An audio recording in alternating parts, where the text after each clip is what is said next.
Thursday, and welcome into Main Street Sports Today, presented by Mid-Tennessee Bone and Joint. Chris Yao and Mo Patton here on a rainy Thursday, dreary outside, but we're here and we are glad that you are as well. Looking forward to a fantastic show. We've got three really great guests coming your way. We continue our college football previews with Eric Henry, formerly covering FIU and Conference USA. He's now working with 24/7 Sports covering the Texas Longhorns. So we'll talk to him about the Big 12. We've also got a special guest from South Beach. Where she took her talents, I guess. That's right. We'll go to Miami, where CHRISTINA DeNICOLA is going to tell us a little bit about what the Marlins saw when they went after Ryan Weathers and received the left-hander from Loretto. Should be fun. Should be a good conversation. And for Braves fans who don't yet know, Garrett Cooper is no longer a Marlin. And so those things are good because that guy hit about 800 against us. Are you sure it wasn't more? I don't know that we ever got him out. So glad to see he's gone out of the division at least. We'll also talk to James LAWSON, football coach. No. Brian LILLY, football coach at James LAWSON. Oh. I was getting that. I thought you were introducing him as James LAWSON. I'm like, well, that's the problem with having names at the school. That's where you get mixed up. Yeah. It's like, wait a minute, what's today? Yeah, James LAWSON's football coach, Brian LILLY. But Thank you. Or Brian LILLY, James LAWSON football coach. Your choice, however you want to do it. It's going to be a good one. I'm excited to hear about what James LAWSON, like. Comma. Yes. Brian LILLY, football coach. That's what it's good. He's one of those two things. I don't know which is which. There's a lot of names involved in here. There are a lot of names. Yeah. First off, I was like, what did I mess up? What? And I was waiting for you to tell me. And I was like, okay, good. Turns out you didn't mess up anything. Yeah. It's like that quote X I tried to make last night and completely botched it. So it is what it is. Good Lord. Oh, man. I'm just glad we got mics on. Hey, we've got microphones on. We've got some lighting in here. I was really worried today because it's as dark as it can be. So I brought out the old faithful lights and they seem to be working well. turned the overhead lights on, and they're actually helping a little bit too. So yeah, it's going to be a good show. You guys can see us today, and I don't know if that's a good thing or a bad thing, but you can see us. We're also going to talk Braves. You know, I saw a tweet, an X, or whatever. No, it's a tweet. It's a tweet. It was really a graphic of coaches on the hot seat, and there were some names. What is this? NFL? No, college Football coaches on the hot seat. And there were some names on this graphic in single digits that I thought were ridiculous. So we'll talk about. Do you have the graphic? Some of the coaches, yes. Can you share? I will. Okay. Some of the coaches who are on this list, but also we may just go through every SEC coach and grade his seat. Decide, what do they have to do to keep their job? And what's or how bad do they have to be to lose their job? It's kind of the same thing, but yes. So we'll look into all this. It's going to be really interesting. And of course, tonight the NFL officially kicks off. It's preseason football already. And we'll talk very briefly. I'm not ready, by the way. I'm not either. It's going to be brutal. But yeah, so all of that coming your way and more. So stick around.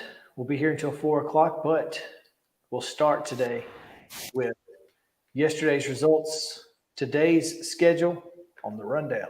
This is the rundown.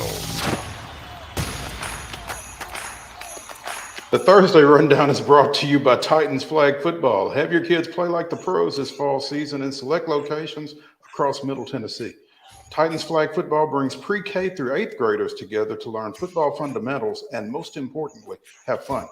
Sign up for their fall season by visiting www.titansflagfootball.com. American Legion regional tournament action last night. Columbia down in Randolph County, North Carolina, 7-5, advancing in the winners bracket there. In Major League Baseball, it was the Braves 12, the Angels 5, Nationals 3-2 winners over the Brewers. It was the Astros 3, Guardians 2. Marlins 9-8 winners over Philadelphia, and the Cardinals down the Twins 7-6. And the Cubs continue to swing hot bats, 36 runs in 2 days, 16-6 winners over Cincinnati. And in minor league baseball play last night, Durham defeated Nashville 9-6. WNBA play, it was the Dallas Wings 76 and the Seattle 65. Today's action, the American Legion Southeast Regional Tournament continues over North Carolina. Columbia in winners bracket play will take on West End of Virginia. That's a 6:30 start. And I think you can actually hear that somewhere. If you go to Post19 SRS, Post19 Seniors on Twitter, you can find a link to the radio broadcast of that game. Little League Southeast Regional Tournament play down in Warner Robins, Georgia starts up today, and at 3 o'clock, top of the hour on ESPN Plus, you can see Tennessee State champion Nolensville against Alabama State champ of Coosa. Is that right? Okay. Yes, not to be confused with CUSA. COOSA, Alabama. Again, that's a 3 o'clock start on ESPN Plus. Major League Baseball action this afternoon already final. The Phillies with a 4-2 win over the Marlins. Again, we'll be talking to CHRISTINA DeNICOLA of marlins.mlb.com here later in the show. At 6:15 tonight, you've got Houston at Yankee Stadium against New York. Also, Pittsburgh is at Milwaukee. At 6:45, it's Minnesota at Busch Stadium against the Cardinals. At 7:05, the Reds can't get out of Wrigley Field soon enough, but they still got one more against the Cubs. Again, that's a 7:05 start. At 1:20 tomorrow, which is before we come on the air. So Braves start their 3-game series against the Cubs. All 3 of those games are day games this weekend. They're all at the same time, all at 1:20. All at 1:20, yeah. Same verse, second as the first. 6:35 tonight at First Horizon. Hopefully. Weather permitting. Durham and the Sounds continue their series. WNBA action tonight. Atlanta is in Phoenix to take on the Mercury. That's a 9 o'clock tip on Amazon Prime or Bally, apparently, because it's Atlanta. So Bally South will be carrying that. NFL preseason action tonight on NBC. It's the Hall of Fame game. The Jets and the Browns in Canton, Ohio. Canadian football, if you so desire. British Columbia takes on the Blue Bombers of Winnipeg. That's regular season, though. This is regular so season. That one counts. This is almost. We're closing in on playoffs in the CFL. It is Canada. Yeah, you got to get them in. BC is at Winnipeg at 7:30. That's on CBS Sports Network. And on ESPN tonight, Camping World's SRX series is at Berlin Raceway. That's at 8 p.m. start again on the mothership. And that is the rundown.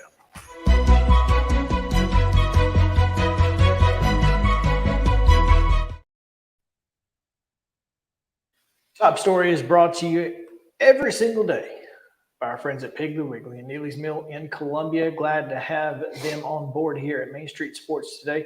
Tell us about the meat sale. I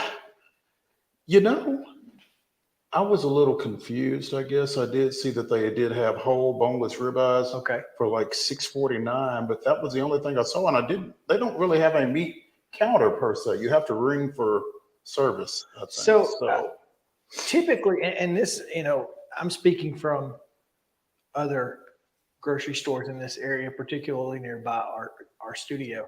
Mm-hmm. When they have a truckload meat sale, there's an actual trailer that you go into.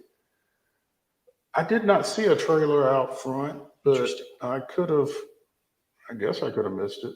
But no, I don't know. They just had back there in the meat department, they had like 8.5 by 11 placards saying whole truckload meat sale and whole ribeyes $6.49 a pound was the only thing. $6.49. That seems okay. Yeah.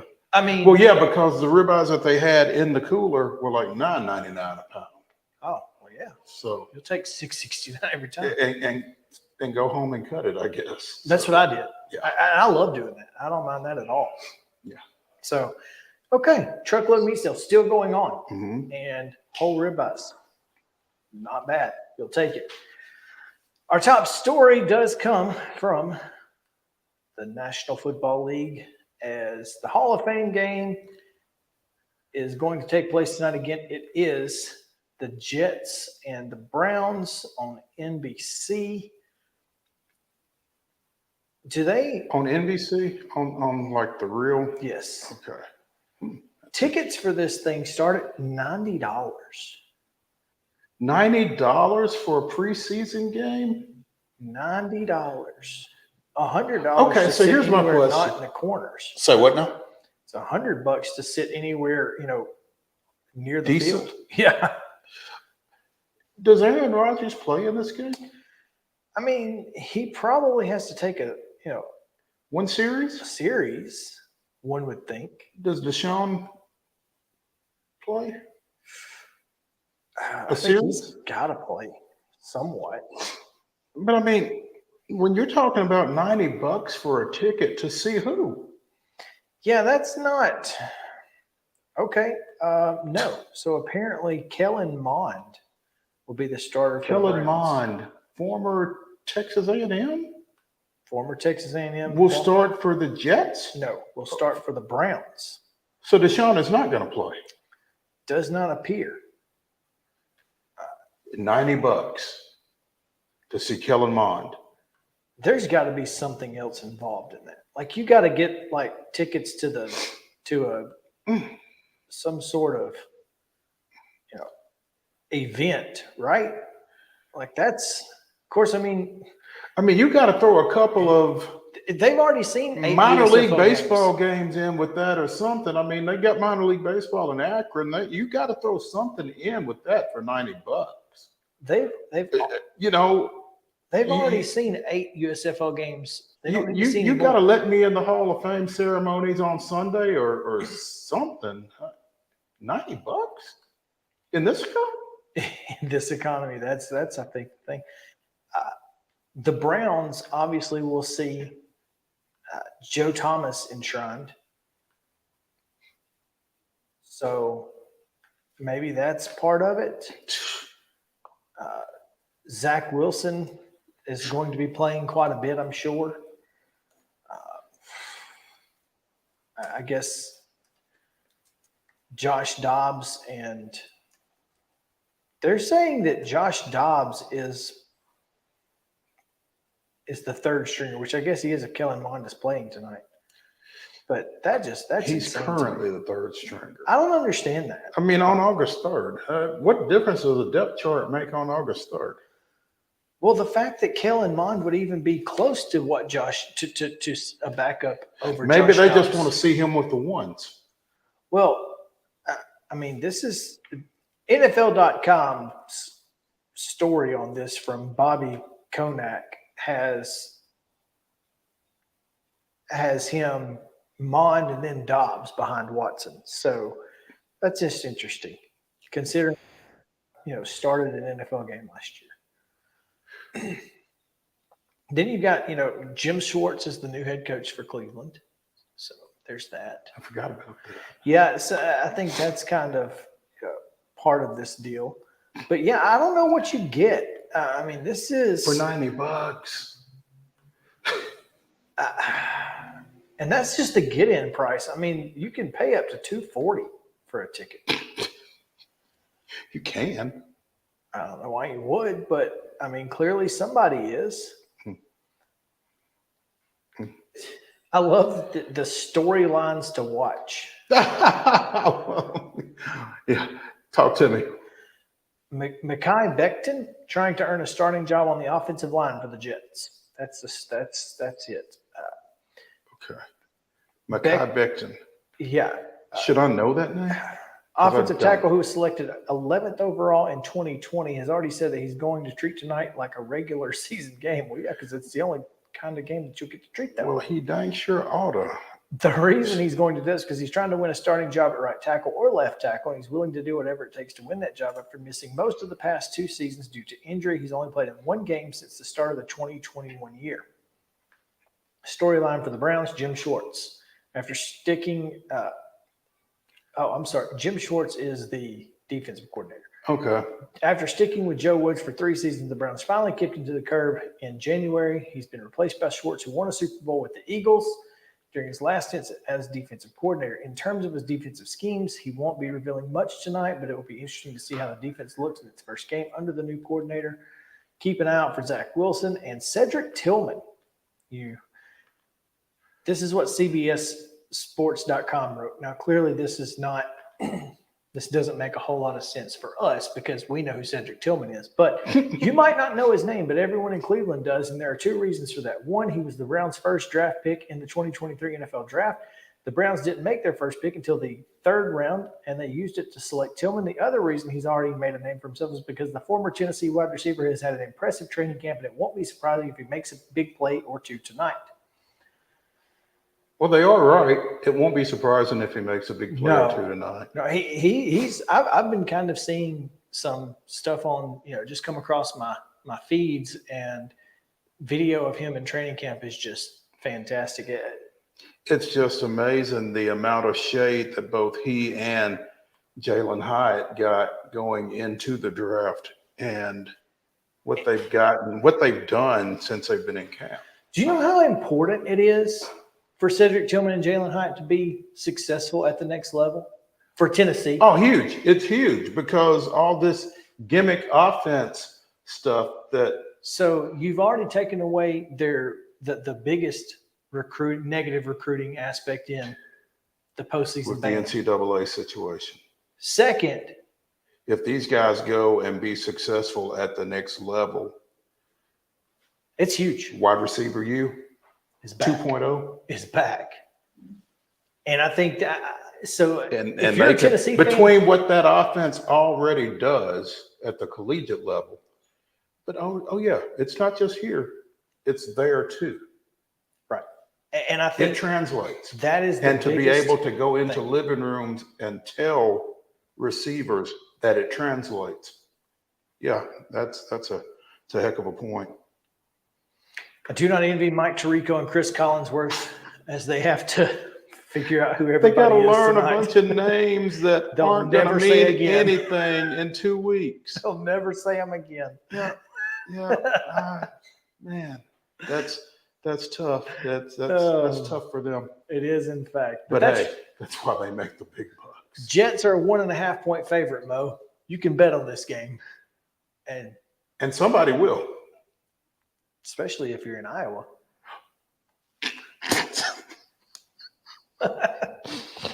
Are there any Iowa or Iowa State players involved in this game? If there are, they probably aren't now. They're on a watch list. You're right.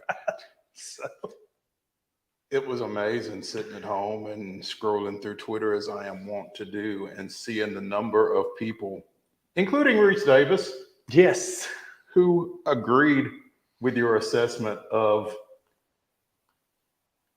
the place kicker that Taking took the the under on the Iowa State game. I mean, It's crap. not gambling. That's an investment. Risk-free investment, baby. So, all right, let's take a break. When we come back, James Lawson football coach Brian LILLY joins us, talk about the Lightning and what's going on as preseason is underway in high school football as well on Coach's Corner. Stick around. Main Street Sports Today, presented by Mid-Tennessee Bone, and join us back to the Lee Company studio in just a moment.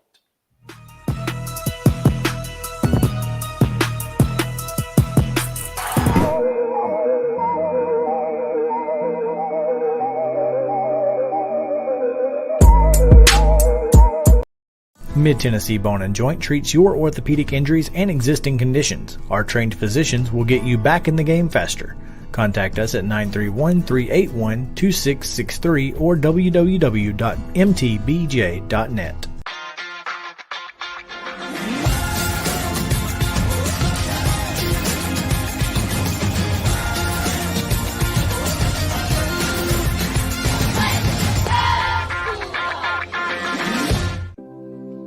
Custom Stone Handler supplies over 600 distributors and suppliers with quality stone products. Along with River Stone, we produce and distribute over 100 building, landscape, and other bulk products. Our goal is to provide quality products, service, and partnerships to ensure our customers' success. We firmly believe that the measure of any person or company is how they treat other people and customers. Give them a call at 931-490-4990 or visit CustomStonehandlers.com. With Lee Company technology, the best handymen are hands-off. Lee Company techs have been using visual findings and other smart technology tools for years to add transparency and virtually take customers along. You see what we see, whether we're in a crawl space or on a roof. With Lee Company, technology helps us help you, no matter what's happening in the world or at your house. You can't see the sights without the sounds. From the crack of the bat to the roar of the crowd and everything in between, discover what Hit City has to offer.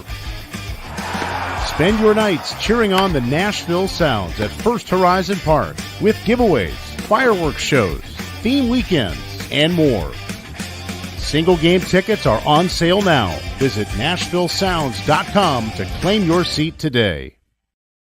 Piggly Wiggly, located in Neely's Mill Shopping Center, is Columbia's locally owned and operated Cost Plus 10 grocery store dedicated to serving the community with low prices and smiling faces. Piggly Wiggly offers fresh, hand-cut meats daily as well as daily hot plate lunches from their deli counter. You're certain to see smiling faces and a helping hand when you're here at Piggly Wiggly. Come by and check out our fresh produce, high-quality meats, and more. Down home, down the street, we'll see you at the Pig. Mid-Tennessee Bone and Joint has been the official sports medicine provider for Murray County Schools for more than 40 years. We specialize in orthopedic service, and our Ortho Quick Walk-In Clinic lets you bypass the ER. Visit us online at www.mtbj.net.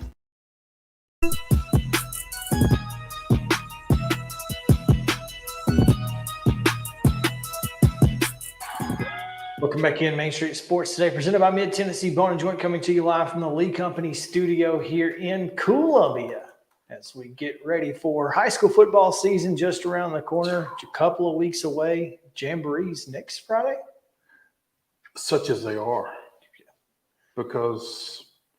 some jamborees have kind of gone away or morphed into just kind of glorified scrimmages. Yeah. That's so, unfortunate. But yeah, so at any rate. But it is, we've got one more Friday night. Tomorrow night. And that's it. Yeah. Because like you said, next week is week 0.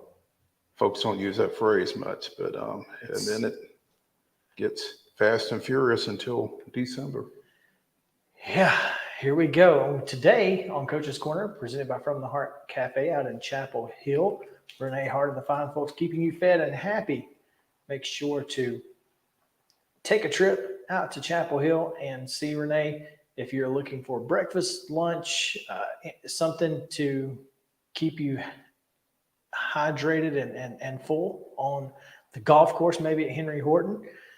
So should be a trip that you should be looking to make. I promise you. Even if there's no other reason to go to Chapel Hill, there's good reason in From the Heart Cafe. We go to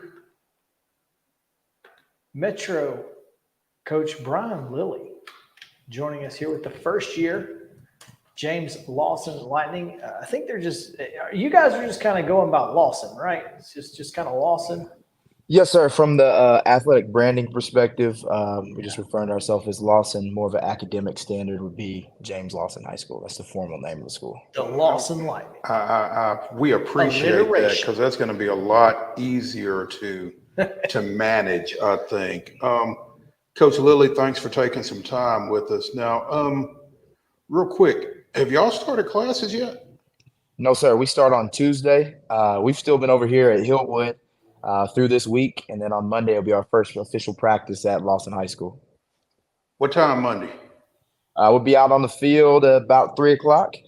So we have some training or so. It'll be 3 or so, but by the time if you came out there at 3:30, we'd be rolling already. So any time between then, we'll be out there, and it's exciting, man, to finally get over there. What we got going Monday? Well, I mean, we got our show, but other than that, who knows? We may be in touch. Come on out. What's it like, Coach? Well, you're not necessarily starting a program from scratch because it's a relocation, it's a rebranding, I guess. So it's not even that. What is this situation like that you're stepping into? Man, I don't know many places that have a situation kind of like what we have, that some people think that it's a brand new school, that it's just new kids coming that have never went to school together, that you don't have seniors or whatever it may be in a typical situation. But, really it's Hillwood moving over down to Highway 70 with a new name, obviously a new location, new colors. And we're hoping to set a new culture, obviously, in the entire school. It's different because, what people don't think is they're trying to get ready for school the first day. So obviously they're getting the building ready, but the athletic facilities kind of come along afterwards. Because we have grass, you have to, take that into account. So we haven't been able to be out there this week because of the rain and stuff the previous week. But it's awesome, though. I think it's the coolest thing about it all is when I was getting interviewed and we were going out there and we were walking the facilities, just seeing all that come to fruition. I think it's phenomenal. And my first day on job and off season, there were some guys in the program, but we only had like 13 guys show up to workouts. And, it's easy for someone that is not as strong maybe to get discouraged. But right now we're about to get started with practice. We have 89 guys in the program. So we're blessed and we're definitely excited for what's to come. So there's definitely a lot of excitement around the program. I mean, 89 kids, that's a pretty good number in Metro in particular. And for a program that's coming off of a 2-8 finish a year ago, is it just the newness of the situation that has generated those numbers, do you think? Or what would you attribute that to? Well, when I was in when I was at off season every day, I was really the only coach there because all my guys were coming in. We had some of the guys with non-faculty coming. I was trying to get from 13 to 20. Then I was trying to get to 30. Then I was trying to get to 40. And by the time we got done with the spring semester, we had, give or take 45 or so. Obviously, getting 40 freshmen in the program helped, and we've added a couple more. I think that's the biggest thing is seeing 40 freshmen come into your program. A lot of it has to do with the allure of the newness of it, like what you talked about, how phenomenal the facility is. I think there's some people that, word spreads that, hey, there's something exciting going on over here. I think we have a great coaching staff, so people hear about that. But mostly it's the school and Dr. Schaefer's leadership, that people know what they're going to get with him. And now it's one of those things that maybe people would mudsling before on Hillwood because of the facilities and whatever it may be. But now that's kind of obsolete. Brian Lilly, the new football coach at James Lawson High School, joining us here on Coach's Corner. Coach, you're coming over from a pretty established program at Brentwood Academy. What's the allure of this situation for you? It's funny because, like, I don't know if it was 2-3 years ago when they released the renderings of what Lawson was going to look like. At the time, they didn't know just the new Hillwood. I was on the bus with one of my coaches going to a game, and he was showing me, and I'm like, oh my gosh, like this is awesome. Little did I know that I would get led into this direction. I think the biggest allure is when I got, obviously, the same thing, what we just talked about with the kids, the new building and start a program, those kind of things. It's been a dream come true to become a head football coach. Ever since I started playing football, I always aspired to be a head football coach. Coach White at Brentwood Academy was my high school head football coach in Texas. I came to Tennessee because of him. His first year as a head coach was my senior year of high school. So I've always aspired to kind of emulate him, and he's a great leader to learn from, obviously. So I think that was one thing. It's just obtaining that lifelong dream. Getting someone to believe in you is a big thing too. Being only 33, a lot of people think that you may be too young, but I've been able to be around a lot of wise people and had a lot of experience and a lot of success because of some great coaches and players. Then I got to meet Dr. Schaefer and Coach Pete Froden, who's our athletic director, Dr. Schaefer, who's our executive principal, and then get to see kind of their leadership. Dr. Schaefer used to be a baseball coach. Coach Froden's a basketball coach. And they know what it takes to be successful. And I think being able to have your two immediate supervisors and superiors be athletic-minded guys that want to see things be successful, I think is a great appeal. And this is more of like a school that I went to. My high school in Denison was a very diverse town, 25,000 people, but a public school just like James Lawson High School. And so that's the biggest thing. I worked at a private school. I think kids need kids regardless. Kids need kids that are kids. They need people like us in their life. They need men like us in their life. They're going to lead them the right direction. I was the defensive coordinator at Cisco Junior College in Texas. Same kind of kids in some of those situations. And so it was never a thing of how's this private school guy going to do this public school. It was really coming back to my roots, honestly. Coach, I'm curious because, you mentioned having 40 freshmen coming in. Your team has grown to 49 upperclassmen per se. And how much of that is attributed to, pride in making this, just they are starting something new. It may not be a new school, but they are starting something new. And there's that pride in starting on the right foot. When you have a new school and you have new facilities, it's kind of like look good, play good. Yeah. And so how much of an impact does that have on you guys' season coming up? Because, playing at Hillwood over the last few years has not been a source of pride. Yeah. So I think there's a lot of answers to this question. I think number one, having the facilities are phenomenal, and it attracted a lot of freshmen. Having a freshman team is going to be a big deal. Being in the Metro Freshman City League is big. I think it's easy to be able to look at something like that and to say, hey, this is phenomenal. And I think it was great for our freshmen to be at Hillwood all summer because they now have these roots that they may not have had if we would have just started over at Lawson. And so, not to talk bad about Hillwood, it's an old building that's they have new, whatever the next chapter is going to be for Hillwood High School, but it's literally like the outhouse to the penthouse in terms of going from the old to the new. And, I think that's a phenomenal thing. But me being an English nerd, I'm an English teacher, it's kind of like Romeo and Juliet when they talk about, what's in a name. A rose by any other name would still smell just as sweet. And so it's like, yeah, we're changing our name. Yeah, we're changing our colors. Yeah, we changed our location. But if we don't change at the foundational level, we don't change in the heart, we don't change the culture, then it's just going to be the same old thing. And so we have to be able to change from that perspective. And that's what a huge bit of what we're doing is just a whole cultural change in the sense of we can do this right one time. And these freshmen are going to be the first class that go all the way through, and they're going to be the ones that took the leap of faith and hopefully see some success as a result. So how do you somehow, Hillwood does have a tradition. How do you somehow keep that, at least a little bit involved in what you guys are doing? Yes, sir. So I have 3 coaches on my staff that are Hillwood graduates. 2 of them that were in the 2000s. One of them was in the 2010s, and they bring their friends out to practice. They come out. One of my biggest mentors, Price Carney, he graduated from Hillwood High School back in the 70s or 80s. And what we try to be able to do is to try to continue to get these Hillwood graduates to come and support these boys because they know what it takes to have a football program. They know how much sacrifice it takes. And regardless of if you're upset about what the name is, what the colors are, any of that stuff, you know that these boys need men like them in their life. And so we're having a decal and dogs event today where we're having hot dogs and putting decals on the helmets. And we've invited a lot of, former Hillwood alumni, even some Bellevue, OWL alumni from back in the day, for them to know that their history doesn't stop. We have a community room that's still going to be able to kind of show off their trophies and all those different things. But this is their school. And this is the Bellevue Graduate School, the Hillwood Graduate School. This is their school, regardless of what the colors are.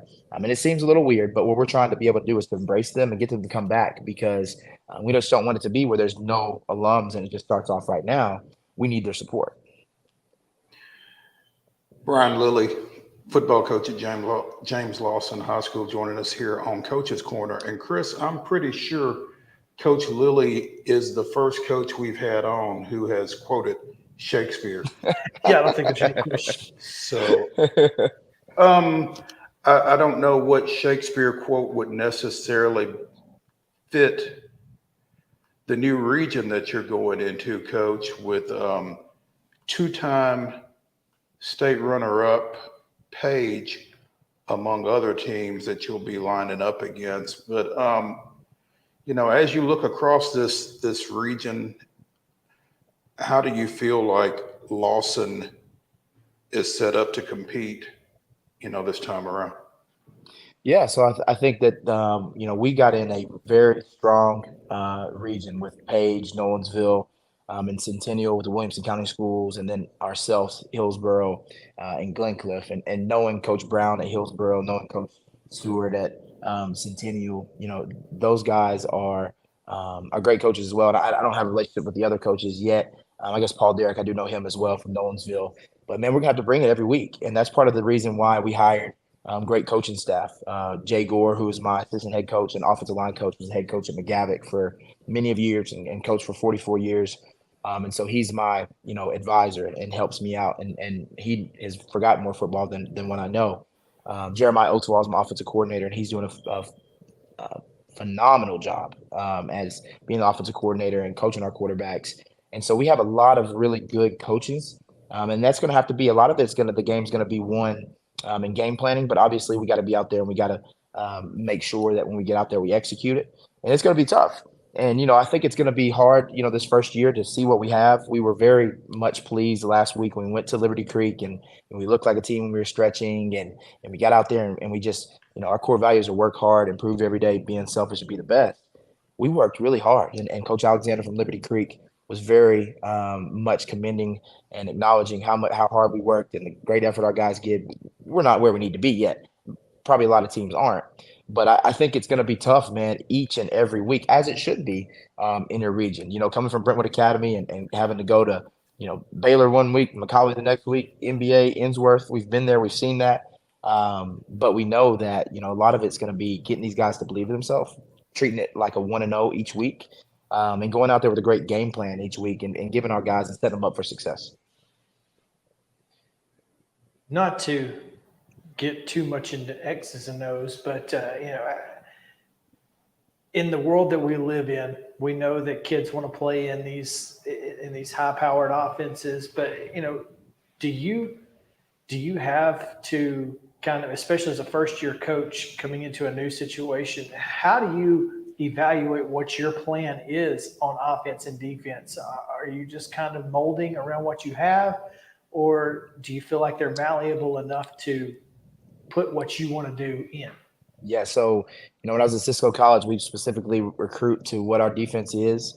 But the cool thing about our 3-4 defense is that it's very much user friendly, where we can plug and put people in and just dictate what our calls are based off of what the personnel we have. We play a lot of zone coverage, and so we can teach a lot of people to play zone. It's not like where we're playing man the entire time, and where people are beating us to death because we don't have the guys. And we don't know if we do have the guys yet, but what we do know is we have guys that work really hard, and we got guys that can, we have some guys that can go. And so really that's more of a perspective, I think, on offense. And so with Jeremiah, we got together in advance and thought, okay, in a perfect world, what would be our offense?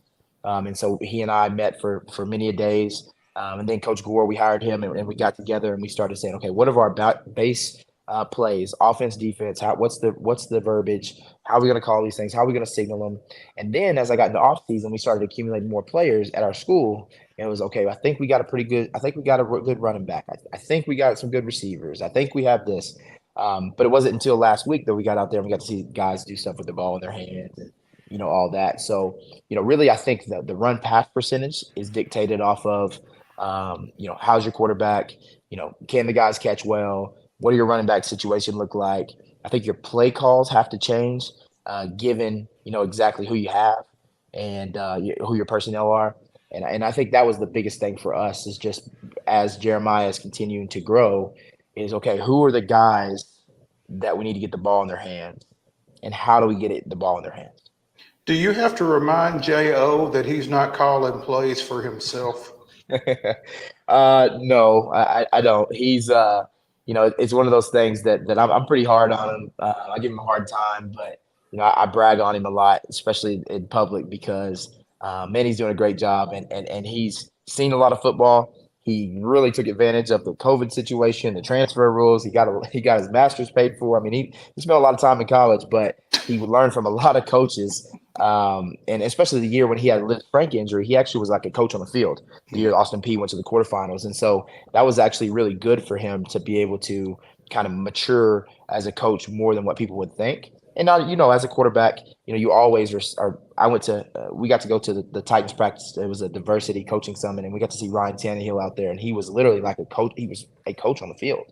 He's running the meetings. He's doing everything. And that was kind of like how Jeremiah was. So no, we don't have to. He does a good job though. He's pretty balanced right now. Just wanted to make sure. I mean, you know what they say about great players and their success rate in the coaching ranks and that kind of thing. And Jeremiah was certainly that. So yes, I'm intrigued to see how that translates for him. Yes, sir.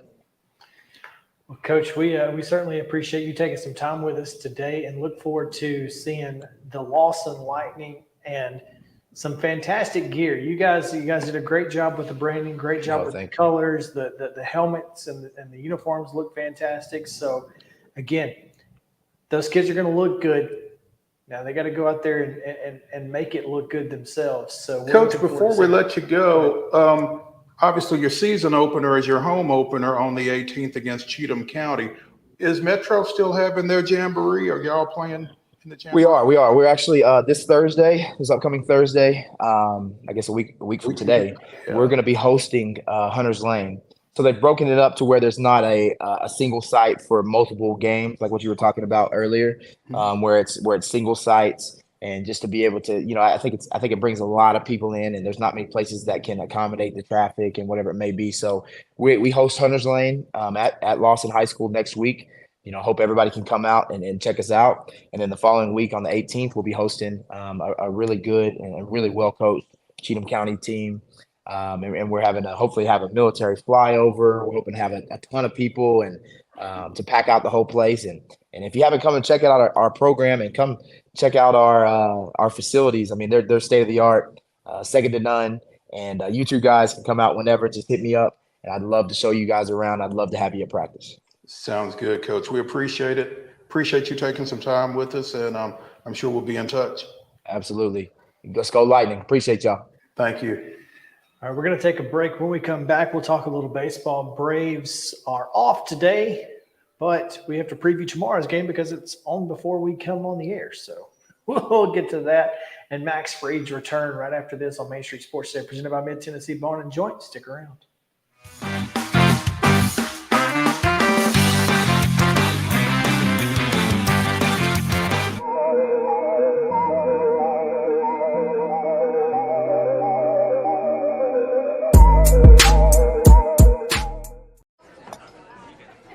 You've been putting back a few, and a few becomes a few too many.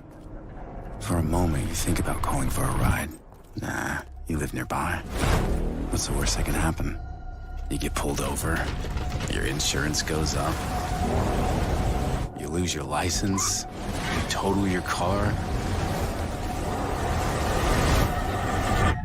you kill someone. Let your child play like the pros this fall season and join Titans Flag Football in their NFL Flag Football League. Titans Flag Football is no contact, easy to learn, convenient with teams meeting once per week for practices and games on Sundays. And we cannot forget it's ridiculously fun. Teams are co-ed with ages from pre-K through 8th grade in select locations across Middle Tennessee. Visit TitansFlagFootball.com and sign up before registration closes on September 4th. Let's play together and win together this fall season with Titans Flag Football.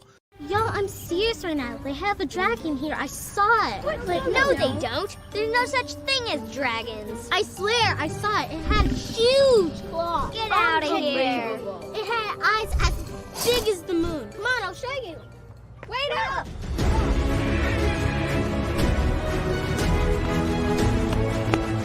Do you hear that? We're almost there. Whoa! I told you so. That is a dragon. Tired of hanging lights every year? We get it. That's why Southern Nights is here to help. We install programmable lighting on your home or business so you can enjoy beautiful, customizable lighting all year round. No more ladders, tangled lights, or cold nights outside. We do the work, you do the celebrating. Call Southern Nights today and take the hassle out of holiday lighting forever.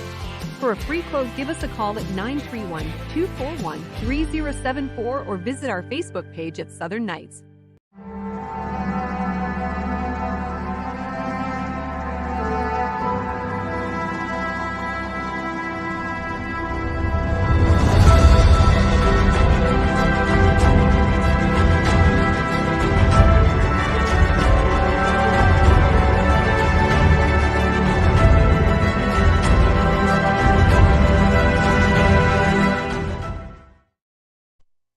Third, 1967, the Braves set a club record by hitting 7 home runs in a 10-3 win over the host Chicago Cubs. Tito Francona, Dennis Menke, and Hank Aaron each hit solo shots, with Joe Torre adding a pair of solos and Clete Boyer hitting a solo and a 2-run blast, all in the first 5 innings, as Atlanta took a 9-2 lead and held on. Since then, the 2006 Braves eclipsed that mark with 8 homers on May 28th in a 13-12 win at Wrigley Field.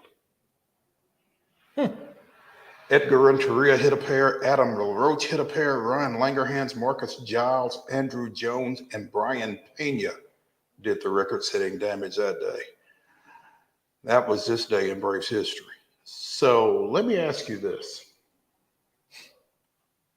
The single game record for home runs by the Atlanta Braves is now 8. Can this team break it? Yes. I don't think there's any question. I think they hit 6 earlier this year. Could. Right? Heck, they probably hit 6 yesterday. They hit 6 in the last 2 days, I think, against the Angels. That's ridiculous. I mean, seriously, I mean, if the wind is blowing out this weekend, well, and that's kind of, I mean, that's, 8 is in jeopardy. That's why you see, that's why you've seen both of those records fall at Wrigley. Yeah. I mean, kind of gives you a little extra surge going into these 3 120 ball games this weekend. Yeah, I think you could certainly make a case that this is, there's some. And I mean, this team has hit what? 206, I think. Yeah, I saw the numbers earlier. Not only did I see the numbers, I retweeted the numbers at some point. So 206 home runs, which is second, most in the major leagues. They have a 4-game lead over the next best team in the major leagues. 837 OPS, best in the major leagues. 601 runs, second most in the major leagues. 3.85 ERA, sixth best. 3.63 bullpen ERA, fourth best. And lead by 11 and a half games in the NL East. Seems good. It does seem good. So, yeah, I don't know when the last time the Braves hit 6 home runs, but boy, they've been on a tear lately. Although, so has Dansby Swanson. He's hit 4 in the last 3. Good for him. Of course, when you score 20 runs in one day and 16 the next, you're bound to have some solid offensive. I'm telling you, man, Cincinnati has got to be chomping at the bit to get the heck out of Dodge. And here's the thing: Cincinnati did not do a whole lot at the deadline, but didn't sell either because they felt like they had a chance, and now it's just kind of, oh no, what's going to happen? But the Brewers keep losing to NL East foes. Yeah, I mean, losing to the Braves is one thing. Losing to the Nats is something else. And not just losing to the Nats. I don't know if they got swept, but they lost the series for sure. Mm-hmm. So whatever that means. The Reds, Brewers, and Cubs are all within 3 games of each other. The Cubs are 3 games back. Brewers are a half game back. The Reds are still in the lead? Mm-hmm. By a half game. That's interesting. I mean, by the end of the night, they may not be. Is Milwaukee playing today? Man, this is wild. Yes, they play Pittsburgh. Yeah. The Cubs, who are 3 games back of the league leading Cincinnati, are the only team in that division with a plus run differential, and it's plus 77. Now, granted, the last 2 days have certainly helped that, but they're the only ones. And that's nuts to me. Yeah, I mean, they won 20-9 on Tuesday and 16-6 yesterday, so that's plus 21 right there. And Cincinnati went from plus 4 to minus 17 in 2 days. So that's wild. And typically over 162 games, the run differential will just about tell you where a team is record-wise. Mm-hmm. So that's interesting. Tomorrow, the Braves get Max Fried. Mm-hmm. The Cubs have not announced. No, but I think, what did I tell you yesterday? Kyle Hendricks maybe is kind of in the window. But see, the Cubs get Cincinnati again tonight. We was kind of hoping that they'd have a day off to cool down, but clearly they're not going to. Elder Saturday, Morton Sunday. Well, I mean, they're going to get our best, and they're 8-2 over their last. Morton in Wrigley Field, after giving up 3 solo shots in his last start, doesn't necessarily thrill me. And I know all the positives that you can roll out there with Charlie. He's 10-9. He's got a 3.62 ERA. I know that there are a lot of positive stats, but watching him in his last start, it was a literal quality start. He did not necessarily pass the eye test. And yet it was a quality start. 6 innings, 3 or fewer earned runs. I'll take if Charlie gives up nothing but 3 solo home runs every time he goes out, we ought to win. There's that. That's all I'm saying. If that's what he gives up every time he goes out, we ought to win. And as bad as he was, the thing is, you're kind of sitting on the edge of your seat the entire game. He certainly in the first inning particularly, but the rest of the way he was really good. He threw 30 pitches in the first inning. I think he wound up with 91 total for 6. Yeah. So that means he threw 61 pitches in his last 5 innings. That's you can take that. You'll take that every day. Yeah. And only gave up 1 run in the first. I'm just saying it's not easy to watch. He's been throwing a lot of high pressure pitches from the start. And but Glavine did that his whole career. But Glavine was a guy that if you didn't get him early, you weren't going to get him.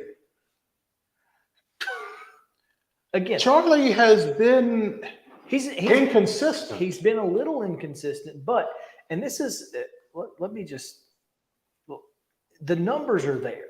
And they're not 2-month numbers. These are numbers that are obvious that Charlie Morton is just fine in the long run. Mm-hmm. I don't feel like Charlie is going to struggle every time out, but I also don't think he's going to be lights out every time out. What you're going to get is you're going to get a guy who is going to give up some runs, but they're not going to be a whole bunch. But here's my thing, though, Chris, is when does that 3 solo home runs become a 3-run home run and 2 2-run home runs? Well, how many times, and think about it now, how many times do you feel like when Charlie Morton pitches, when there are runners on base, he gets better? I think he gives up a lot of home run solo shots because he's trying to get guys to put the ball in play, because he doesn't want to throw 100 pitches in 5 innings. He wants to throw 90 to 100 in 6 or 7.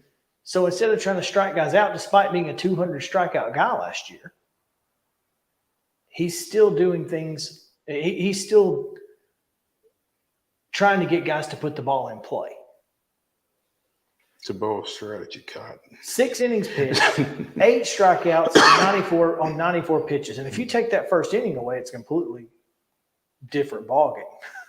But that's just, look, I understand Charlie gave up a bunch of home runs last year. He gave up a bunch of home runs. He's given up a bunch of home runs this year.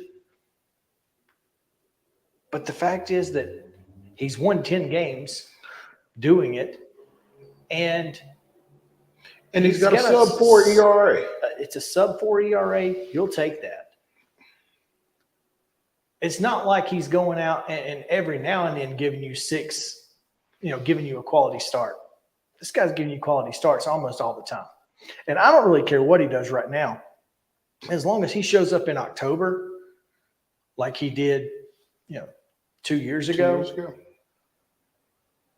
That's you got to remember, he's still and last year was an anomaly because he was getting off that injury. He was trying to do too much, and he had that full off season. And I think his WAR right now is actually higher this year than it was last year in 10 fewer starts. Yeah, your point is well taken, and I think that's pretty much the thing for this team as a whole. What happens right now doesn't matter. What happens next month doesn't matter. It's once we get to the postseason and everybody's 0-0 and you're trying to win 11 ball games, that's when it matters. So, quick question before we get out of here, because we definitely need to go to a break. But what should we reasonably expect from Max Fried tomorrow? I just want to see how deep in the game he can go. I mean, I think you're likely to see some of the same command issues that we've seen with Michael Soroka, just because it's his first time on a major league mound in what, 3 months? 3 months, yeah. Yeah. So I just want to see what his stamina looks like in that arena. I want to see if he can, make pitches and try to get deep against, a pretty hot Chicago Cubs team. So I think if you can get 6 innings out of him and be in the game when he comes out. If we get 6, I think he will have oversold or over delivered. Mm-hmm. If we get 5 and he has a chance to get a win, you're good. I think that's overjoyed. I just want to see him go out there and not stink. Yeah. Against this offense. Try not to suck. Just try not to suck, Max. All right, let's take a break, and we'll come back with a trip to Miami. Going to Miami. Christina DeNicola standing by. We'll get to her on the other side of this break right here on Main Street Sports Today, presented by Mid-Tennessee Bone and Joint. Stick around.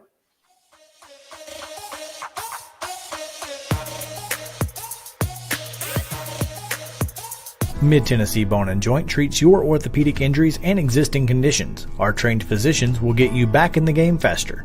Contact us at 931-381-2663 or www.mtbj.net. With Lee Company technology, the best handymen are hands-off.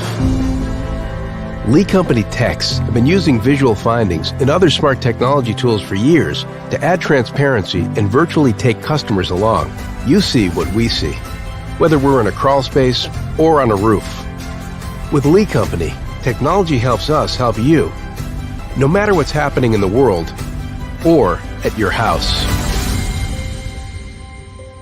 Jones & Lang Sporting Goods here in Columbia has been outfitting teams, officials, and anybody else from T-ball to college for 50 plus years. Be sure and check them out at 931-388-8060 or online at jonesandlang.com. Jones & Lang Sporting Goods, the look of a winner. Zion Christian Academy, zioneagles.org or 931-388-5731. You can schedule your appointment. Go tour their campus. It is beautiful over there, and you're definitely going to want to see it. Again, it's zioneagles.org. Give them a call, 931-388-5731, and schedule your tour today. Did you know that up to 80% of us will experience back or neck pain during our lifetime? Many of you are offered surgery or addictive pain pills to relieve your chronic pain. At the Dr. Gill's Center for Back, Neck, Chronic Pain Relief, we have been leading the way to better health, naturally, and have helped tens of thousands of people right here in Middle Tennessee for the past 30 years. I came to Dr. Gill about 10 years ago after my local doctors recommended surgery. I knew about Dr. Gill and wanted to see if he could help me. 10 years later, I am pain-free, no surgery, and no pain pills. Surgery is scary, and over 40% of all back surgeries fail, creating a cycle of surgery and pills. There is a safer solution to your chronic pain. Make the call to the Dr. Gill Center for Back, Neck, Chronic Pain Relief today and get your life back. This office visit is normally $299, but call today and receive your initial consultation, report of finding for just $49. But hurry, this offer won't last long. Call 615-768-8743. That's 615-768-8743. You can't see the sights without the sounds. From the crack of the bat to the roar of the crowd and everything in between, discover what Hit City has to offer. Spend your nights cheering on the Nashville Sounds at First Horizon Park with giveaways, fireworks shows, theme weekends, and more. Single game tickets are on sale now. Visit NashvilleSounds.com to claim your seat today. Mid-Tennessee Bone and Joint has been the official sports medicine provider for Murray County Schools for more than 40 years. We specialize in orthopedic service, and our Ortho Quick Walk-In Clinic lets you bypass the ER. Visit us online at www.mtbj.net.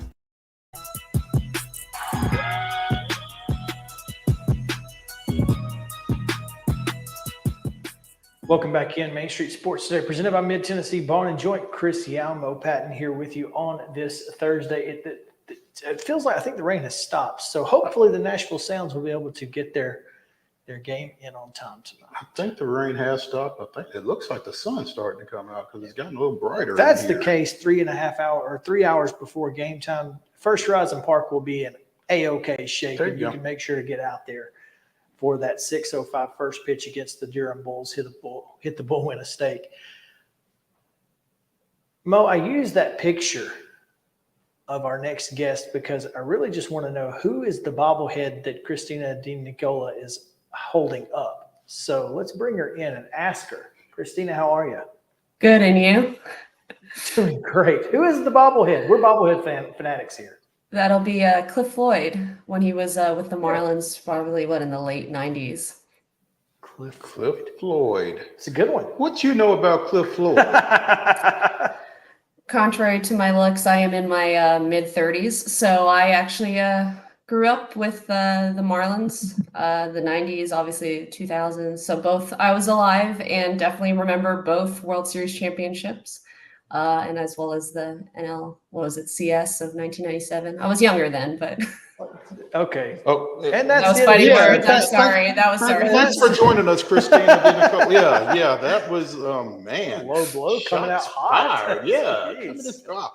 Hey, obviously, Christina, appreciate you taking some time with us, even though you are coming in throwing shade. But tell us about Miami's acquisition of area legend Ryan Weathers, because I mean, looking at that trade, it looks like they, identified him specifically as somebody that they wanted to go and get.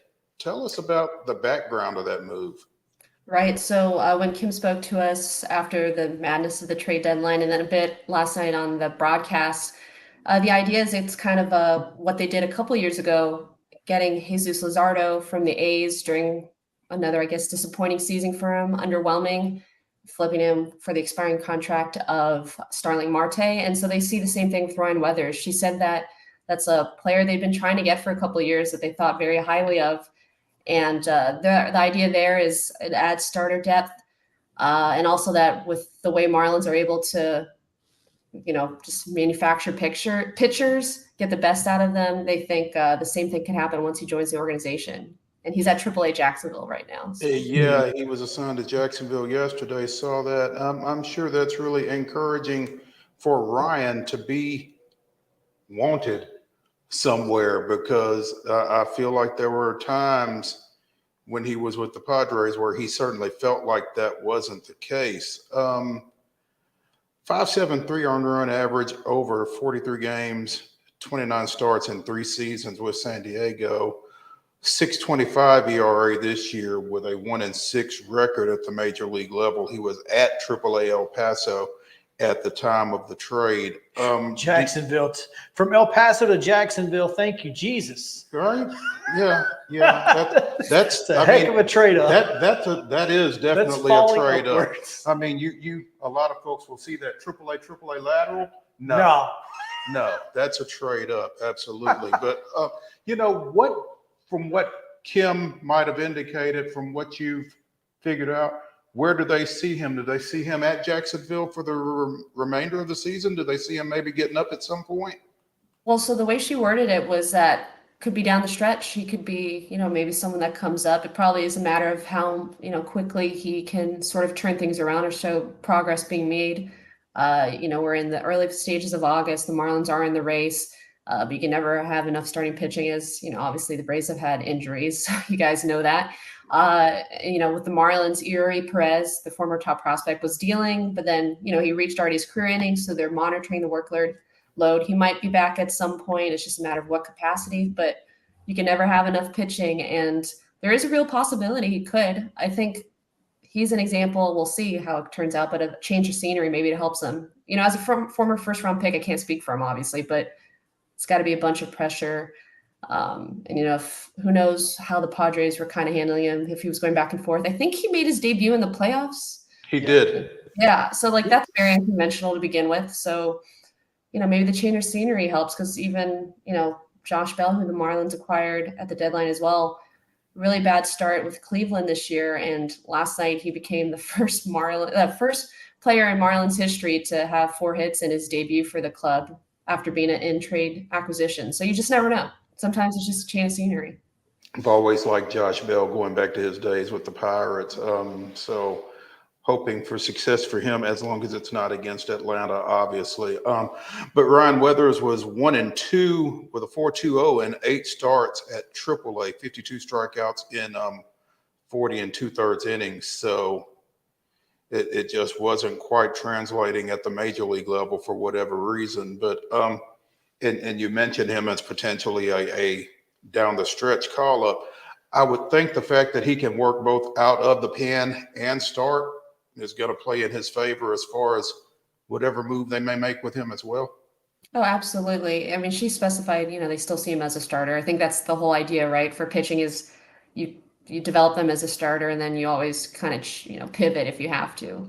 But what is interesting is the Marlins are one of the probably rare teams that have 4 lefties already in the bullpen, which obviously plays well when you're, this week they played the Phillies with a bunch of lefty bats, but if he came up, or I guess if someone got hurt, he could be a fill-in. But yeah, the Marlins already have 4 lefty arms, which is you don't see that too often in a bullpen. Well, and being a half game back out of the wild card right now, or are they in the playoffs? I'm not even sure. I guess they're in the playoffs. It fluctuates, yeah, because they lost. I want to say maybe an hour ago they lost 3 of 4 to the Phillies. It's been rough this second half, so. The fact that it's still 2.5 up right now. Yeah. In the wild card. So clearly Miami is expecting to make a run. You don't go out and get Josh Bell and a pitching depth if you don't feel like you can make a run to the postseason. And this team, we said it early. We said that the Marlins, before this year started, that the Marlins were the team to watch out for. Obviously thought Sandy Alcantara was going to be a bigger factor in that. And if he finds himself at any point, it could be really, really big for Miami coming down the stretch. Well, and to the last 2 starts, so last week in Tampa or St. Petersburg, he threw a 97 pitch complete game. Yeah, so it was back to the old self. On Wednesday, today's Thursday. On Tuesday, he threw 8 scoreless against the Phillies. Probably should have gone out for the 9th, although post-game manager Skip Schumacher said he was at 101 pitches. No, he had done enough. He could have thrown another complete game. He could have had back-to-back complete games. He was completely dominating that Phillies lineup. So it looks like he's finally regaining form. So the fact that the Marlins are even in the playoff consideration, despite him not producing at all until now, it's truly remarkable. So if they can get him, that's almost like a trade deadline acquisition. I mean, and that's the thing. This team was expecting to kind of be fighting for a wild card spot before the season. Now they feel really good about it. I mean, you don't become buyers at the deadline without having that expectation. So what does, and please understand that we are so glad that Garrett Cooper is gone. You cannot understand how happy Atlanta fans are to not have to see that guy in our division anymore. But how is this team positioned right now to, hold off Philly and, potentially even, Milwaukee and San Francisco? Well, that's going to be the thing, right? Because I think I wrote down they're 5-13 in the second half. So imagine if they were just they lost 8 in a row coming out of the All-Star break. So that kind of set the tone. So despite that, they're only, I don't know, they started today, I think, tied for a playoff spot, a wild card spot. So despite all that, with them playing arguably not their worst baseball, but things aren't clicking. One day there might be good pitching, but the hitting's not there.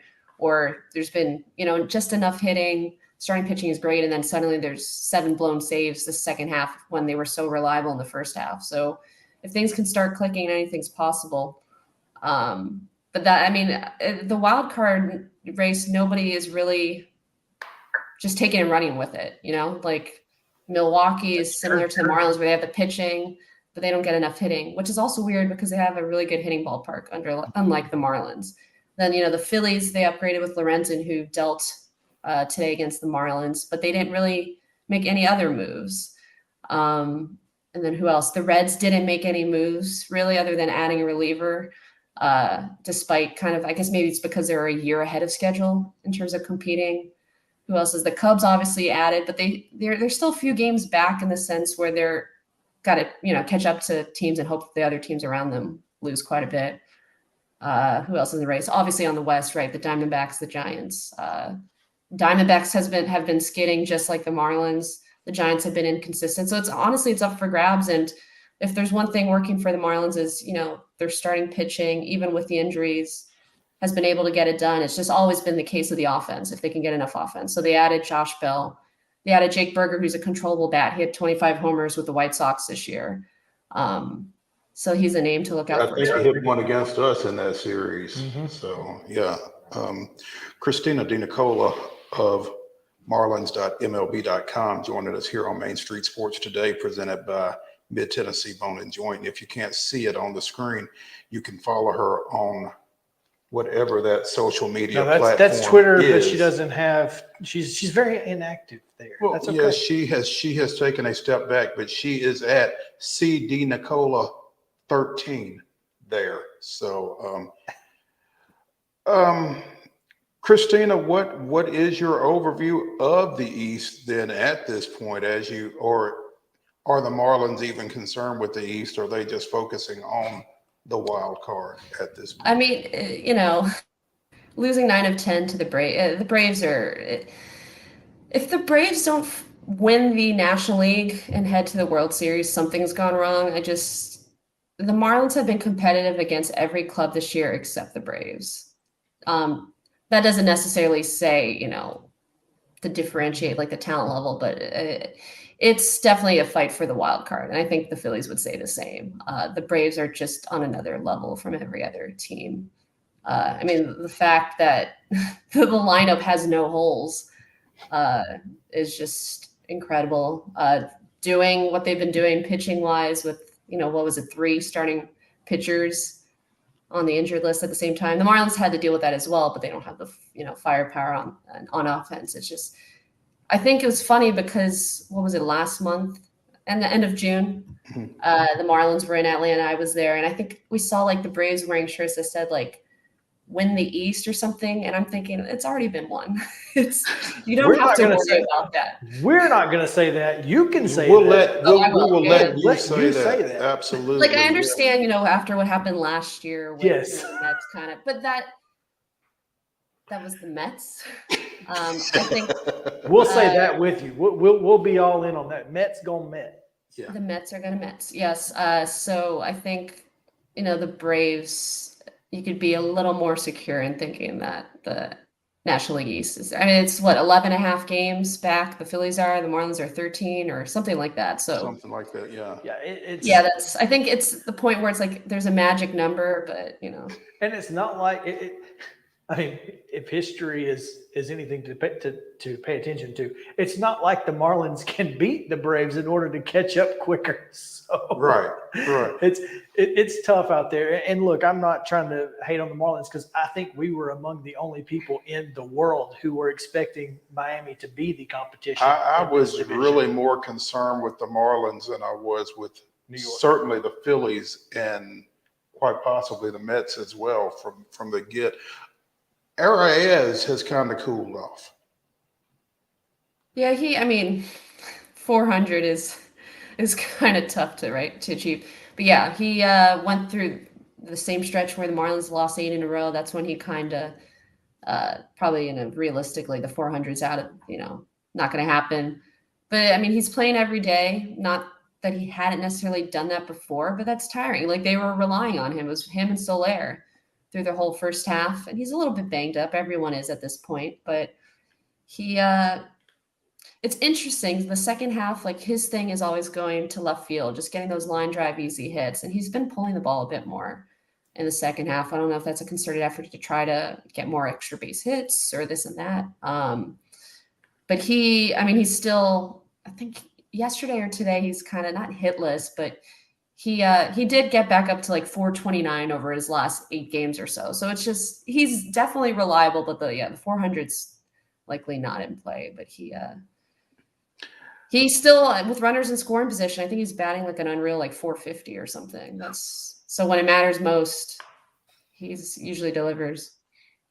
Got to take that. And Miami is going to be in the race throughout the rest of the year. Hopefully we will see Ryan Weathers get a chance to take his talents to South Beach as well. And looking forward to him. If not, the Sounds do play Jacksonville again, so he could have a little homecoming if It'll be Loretto night at First Horizon if that were to take place. Yeah. Everybody in Loretto would be last person out, turn out the lights.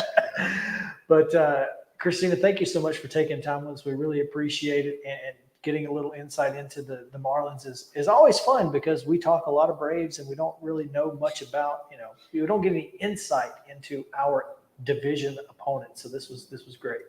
Oh, thanks for having me. Also, I think you guys brought the rain here. It's about to rain in Miami. Thanks. Well, sorry. Well, you already played today. At least your game's over. And you have a roof. Yeah, there you go. We don't have either of those things. So. I know. Don't get me started. We had in April, the 3-hour rain delay on a Sunday getaway. Well, that's will not forgive. It's still called Truist Park for that. That's like, come on, be better. Yeah, I love the Marlins Twitter bio says we have a roof. There you go. It's fantastic. It's a game changer. Yeah, no doubt. Well, no doubt. We'll make sure to pass that along to our friends who are building the Nashville Stadium. So we will talk to you again soon, hopefully. Thank you again for joining us. Yeah, thank you. All right, we're going to take a quick break. When we come back, hot seat. Who's on the college football hot seat? We'll tell you who some people think are, and there are some names. So stick around. Main Street Sports Today, presented by Mid-Tennessee Bone and Joints. Back after this.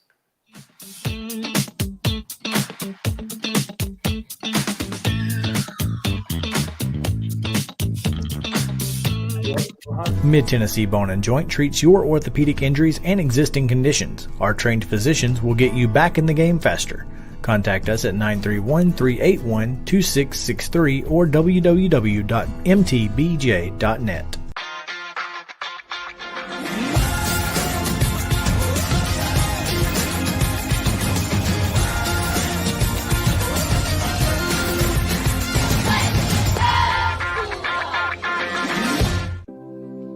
Custom Stone Handler supplies over 600 distributors and suppliers with quality stone products. Along with River Stone, we produce and distribute over 100 building, landscape, and other bulk products.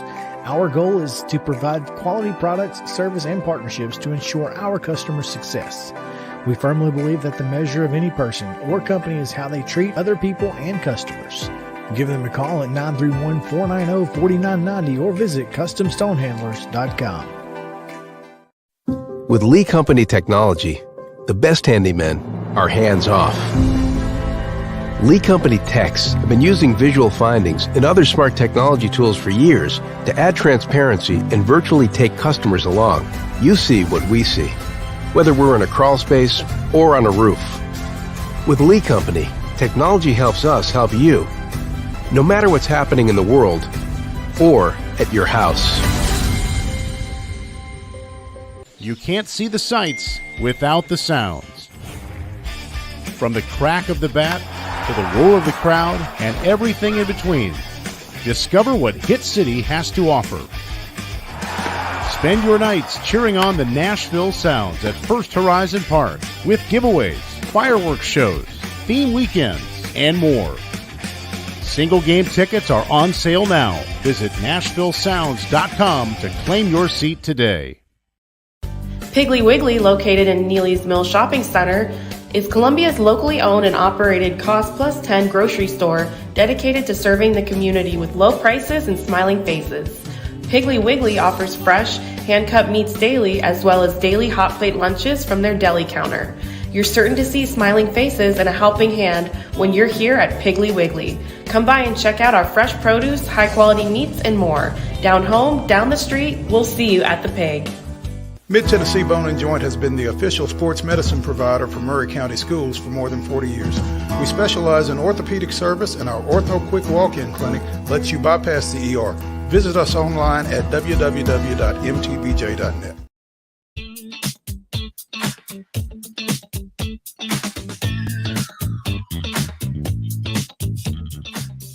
Welcome back in Main Street Sports Today, presented by Mid-Tennessee Bone and Joint. Mo, before we get to the college football coach's hot seat, the seat is scorching. Actually, it's not. Now former. No, it's not. It's not a hot cooling seat off anymore. It's very cold for Jamarco Jones. Jamarco Jones no longer sitting in a seat on the Titans roster. No longer has a seat. Released following a second on-field incident in as many practices. How when you are battling for a starting position at a position of need,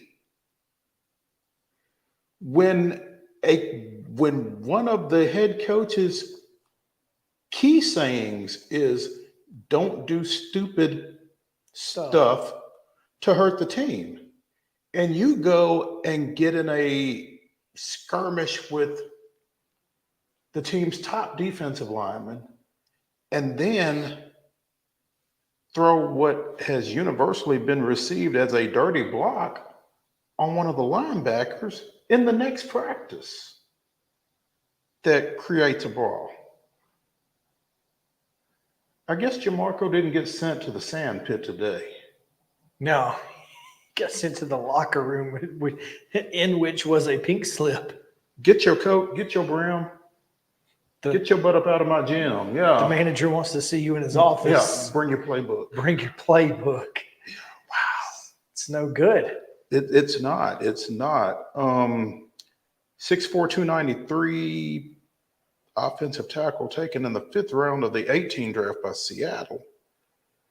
Had been working at right tackle early in camp, but was, I guess, in the mix for that spot with Chris Hubbard, a recent signee, among others, in the upcoming absence of Nicholas Petit-Frere at that spot. So Chris Hubbard out of the University of Alabama, Birmingham. Well, there you go. Formerly of he's played for the Browns. He's played for who else has he played for? Steelers, I think, at some point. Yeah, both of those, Browns and Steelers. There's always an Alabama connection. Has played a grand total of 85 games. So played 16 in 18 and 17 and 18, 14 and 19. And I guess he played in 11 games during COVID, only 1 in 2021 and 4 last year for Cleveland. So, I mean, 10-year guy, if he can get you through the first 6 games, you got to feel good about that, right? Oh, absolutely. So, all right, let's get to this hot seat situation here, as college football blue bloods. I don't know where they got this graphic, but let's just go through the list. College football's coaching hot seat. Number 1, Brent Venables. I don't know if he's the hottest, but I certainly think he's got to get better, or his seat's going to be really hot. Well, here's the thing. Here's the thing. If he's not the hottest, I don't know who is. So Billy Napier in year 2, I don't think his seat is very hot at all. I think everyone knows the situation that he came into. Yeah, I think 2 may be a little high for him. Mel Tucker, the only reason he's not number 1 is because he's on a 10-year deal. Of this group. Mm-hmm. Because there's a coach that's not on this list at all that I don't understand how he's not on it. Okay, well, and that's Neil Brown at West Virginia. Yeah. Tony Elliott. I will tell you one reason he's not on it. Bob Huggins. Well, yeah, at least they don't have to pay Bob. Yeah, but I mean, you've named an interim guy, which means you're going to be going through a search. Yeah. He may be the luckiest dude in college football right now. Yeah. I mean, right. Neil Brown probably needs to thank Bob Huggins right now. But he also needs to deliver this year. He does. At least, he's got to go 7-5, 8-4 in this Big 12. Right. Tony Elliott, I can see a little bit. I just don't think it's too early. Well, and it's Virginia.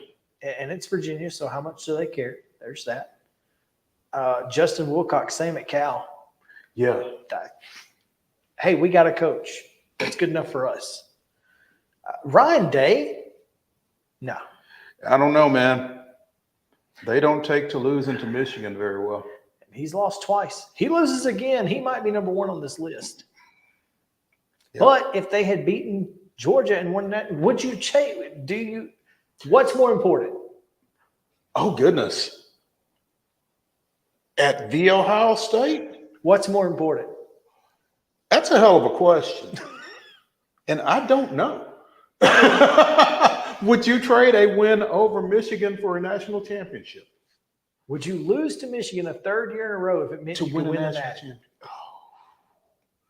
Ooh.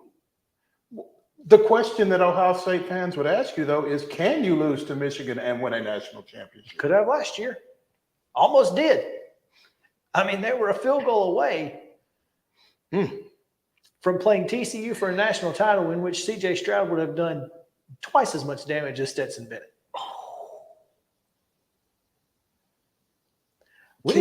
Can you imagine what Ohio State would have done to Texas Christian? We need to ask that on Monday to Ohio State fanatic Matt Brown. What would happen if they lost to Michigan a third time but got into the playoffs and won the national championship? Steve Sarkisian, I would agree with this. I think he's probably on this list. Yeah. I mean, I don't know if the positions are necessarily right for all of these guys, and maybe all of these guys shouldn't be on the list, but Sarkisian should be somewhere on the list. We could talk to the next guy about it when we talk to Eric Henry. Marcus Freeman, I don't think so. My problem with that is, one, Notre Dame doesn't change head coaches willy-nilly. Right. They just don't. This is his second year. And they're going to give him time to get it right. Matt Campbell, in the situation they're dealing with, absolutely. Because I think he was probably on it last year. Yeah, he was. Yeah. And then everything else that's going on. You lost to Iowa 20. They gave up 27 points to Iowa, bro. Iowa. They didn't score 27 the rest of the year. Total. So, and Jimbo Fisher, I think they're exactly right. And that's why I wanted to kind of get into the next part of this was I think Jimbo Fisher's on the hot seat. I think if Jimbo Fisher does not win 9 games, I think he gets fired. Well, I mean, we talked about this. They were ready to cut the second half of last season. The second half, probably from October on, we talked about this. And again, the only thing keeping them from firing him last year, I think, was not wanting to stroke that $84 million check. If he gets off to another rough start, somebody might be willing to stroke said check. If money's the issue. There is no issue. Ain't no issue. Yeah. Kirby Smart, what would he have to do to be on the hot seat? I don't think it's possible. He and Nick Saban cannot be on the hot seat no matter what after this year.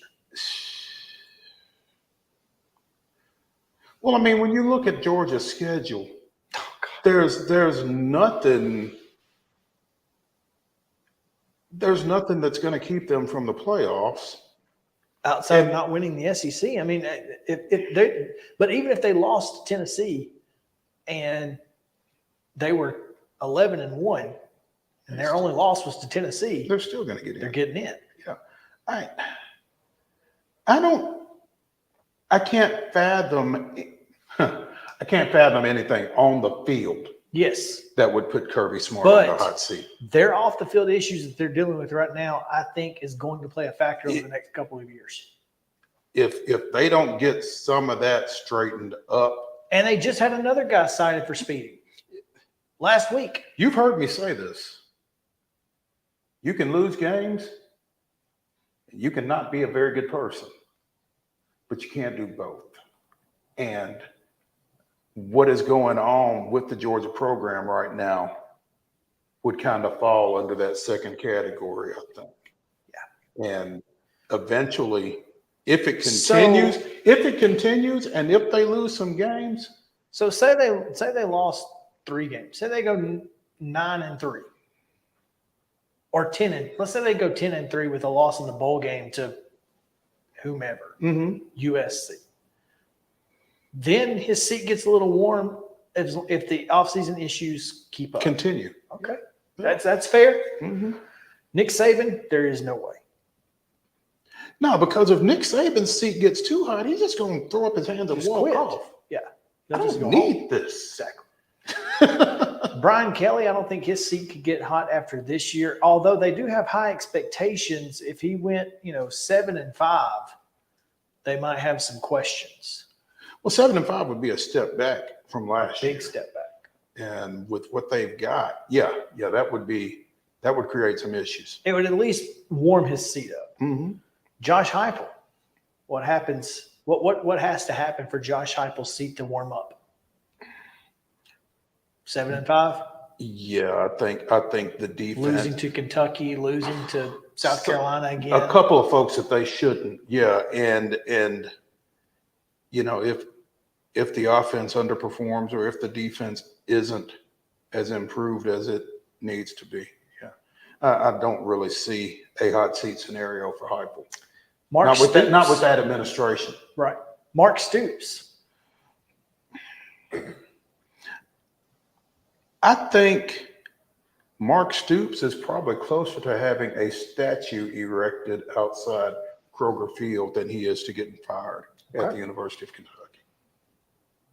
After last year's bowl appearance, if they don't make a bowl, does it get warm? It might get warm, but I think still.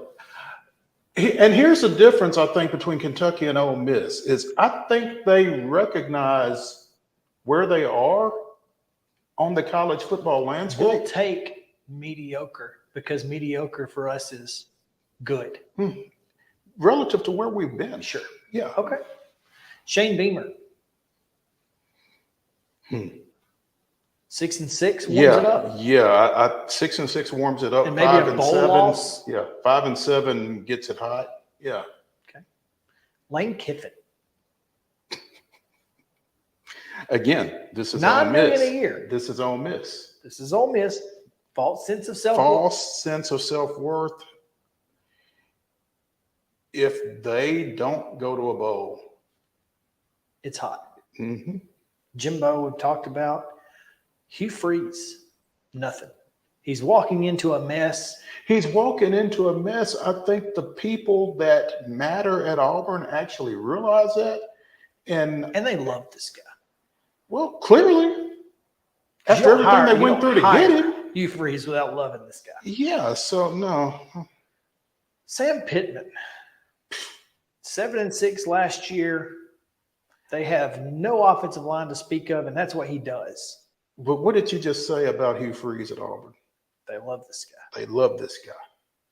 Sam Pittman is one of them, it feels like. I can't see a situation, especially with, as we were talking earlier this morning, they've got arguably the best quarterback running back combination in college football with KJ Jefferson and Rocket Sanders. 7-6 last year. 4 of those losses, a combined 9 points.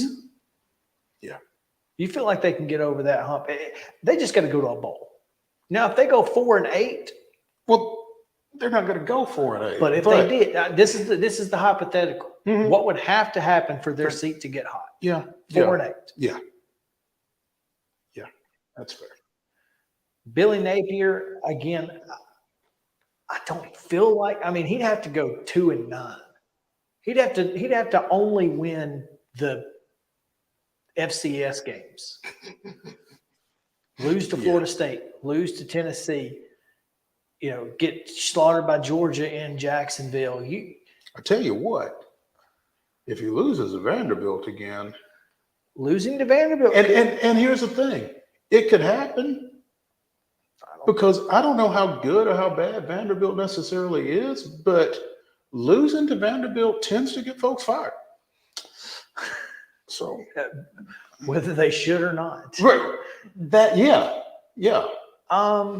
They're not going to lose to Charlotte, so that's good. Probably going to lose at Utah. Not going to lose to McNeese.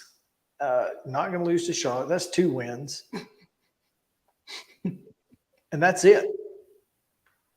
Those are their 3 non-conference games, and they're probably going to lose to Utah. Mm-hmm. So if they were to lose to Tennessee, Kentucky, Vanderbilt, Missouri, Arkansas, they're going to lose to LSU and Florida State and Georgia. I mean, they've got to have a winning record against Kentucky, Vanderbilt, South Carolina, Arkansas, Missouri. They've got to win 4 of those to even get bowl eligible. Mm-hmm. And if they're not in a bowl, his seat's in hot. his second year, yeah. Because that would be taking a step back after last year going 6-7. Mm-hmm. But they did lose Anthony Richardson. But again, and then the Jaden Rashada fiasco. Oh, God. Exactly. So, I mean, there's a lot to go on there. Clark Lee, clearly not on the hot seat, just got an extension. They just extended it. So we're not even going to worry about it. Eli Drinkwitz, 17-19 with a bowl win in 3 years under Eli. If they don't go to a bowl, and they may not. Now remember this: he's 11-15 in the SEC. 8 of those wins, Arkansas, Vandy, and South Carolina. 8 of them? Of those 11. Remember this: no division starting next year. Schedule completely gets blown up.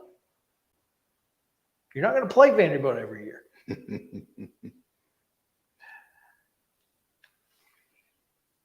Now he got a contract extension in November.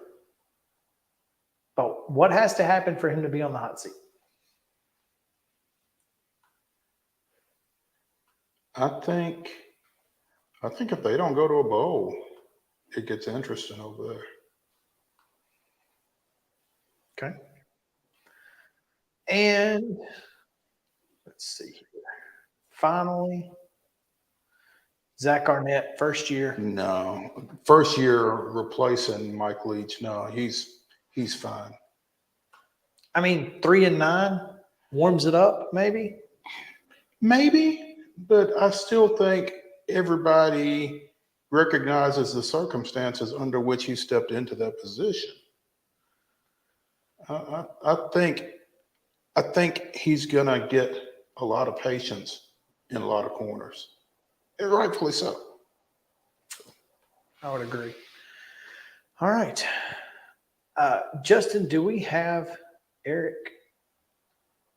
Did he call you?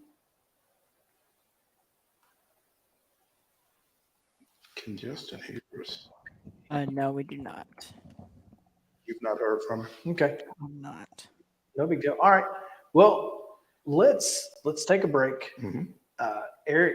Eric is at practice right now. And we're talking practice. And so we knew we understand. Yeah, absolutely. Some people got to work. Let's take it. I know. I hate when when work gets in the way of a good time. Yeah, it's no good. So we'll take a regular break here. When we come back, there he is. Let's do a 1 minute break. Do a 1 minute break and come back with Eric Henry right after this on Main Street Sports Today, presented by Mid Tennessee Bone and Joint. Stick around.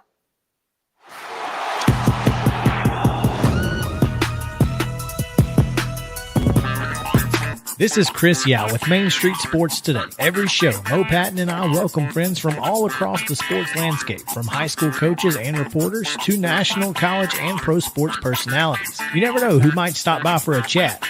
She's on Thinking Out Loud, presented by Regions, and Out of Pocket with Alyssa Lang. It is, in fact, Alyssa Lang. I'm a little nervous. I'm going to lower the bar for guests now. Oh, no. Apologies in advance. It sounds like SEC Commissioner Greg Sankey.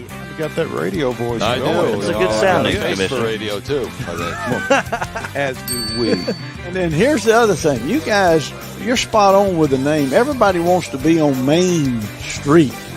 Everybody wants to be on Main Street. So And we reach every main street in Middle Tennessee, Coach? yeah, that's it. So Perfect. when you are on Main Street and you are moving, You got to love it. like you're moving, I was impressed. I'm glad someone...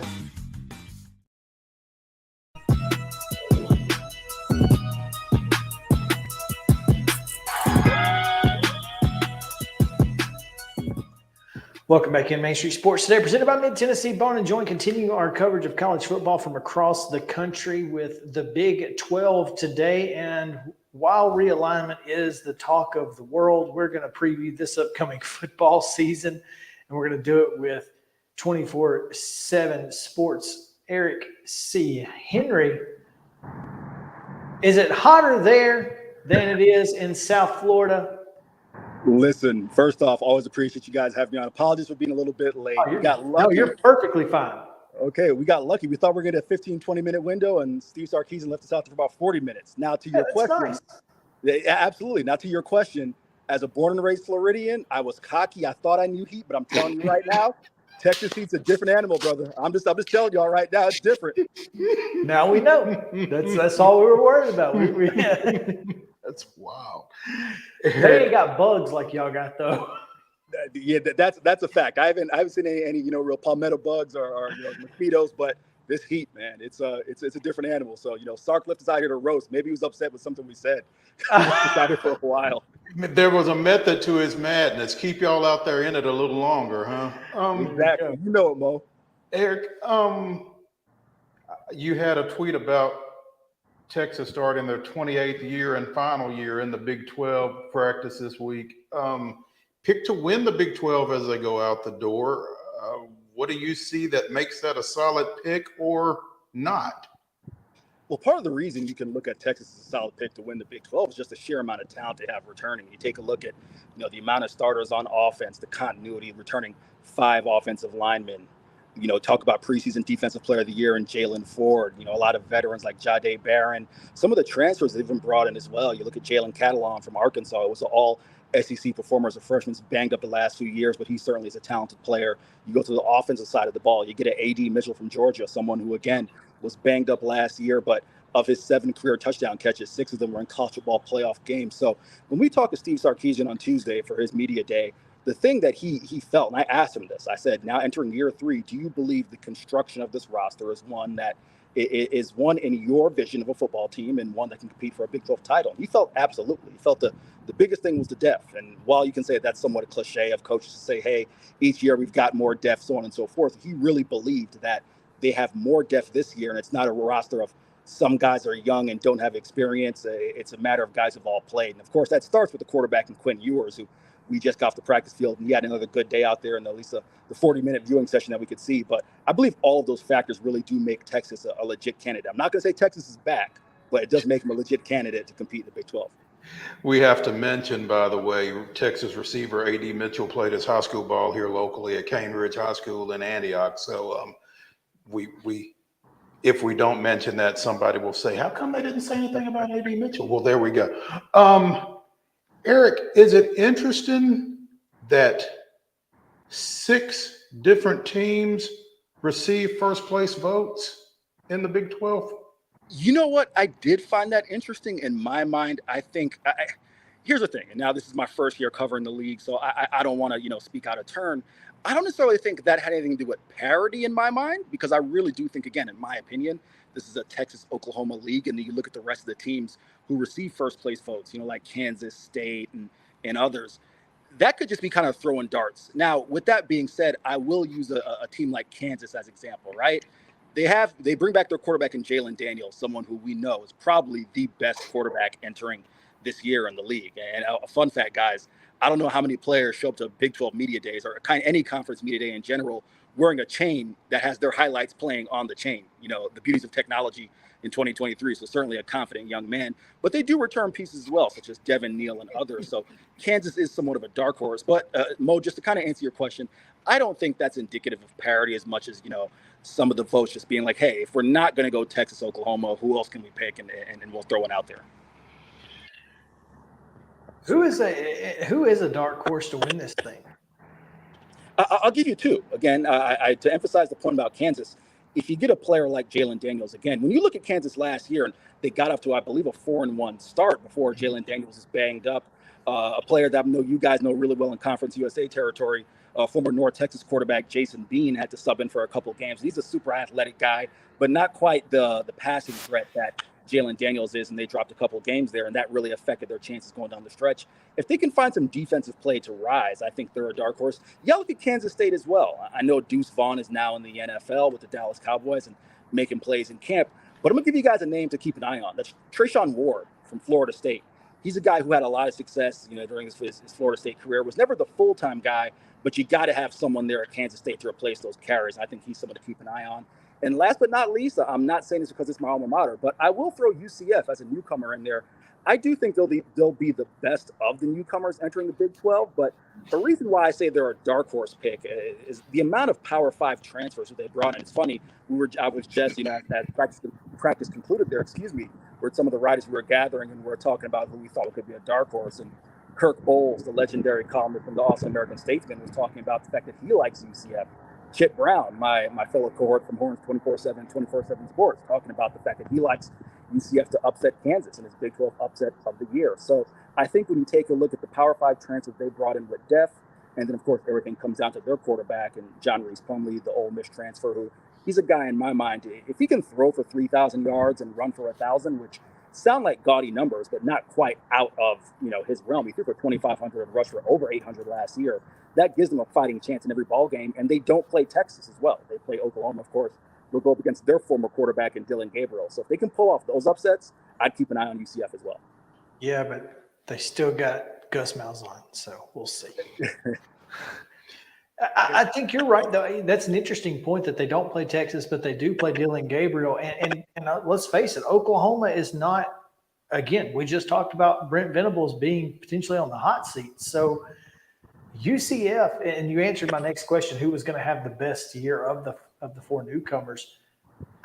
To me, it feels like UCF is primed to really make some noise in this conference. And I mean, what do you expect out of the Houston, Cincinnati, and BYU additions? Yeah, well, I mean, in terms of Houston with Dana Holgorsen, I hate applying the make or break label to coaches, but I really do think this is a very pivotal year for him in terms of, where is that program heading? We all know the Fertittas. It's not like they don't have finances, don't have money there in Houston. They certainly have poured a lot into that program. It's going to come down to, being able to replace Clayton Tune, being able to replace some of the pieces that are now elsewhere. Can they get that done? They're in a quarterback. They have a quarterback battle going on right now. Keep an eye on the young guy, Lucas Coley, really pushing some of the other quarterbacks there. But that's definitely going to come down, in my mind, to a quarterback play. And you don't just replace a guy like Tank Dell overnight as well. In terms of Cincy has a really good foundation. I really love, of course, what Luke Fickell was able to start there, and now, of course, progressing on into the last few years.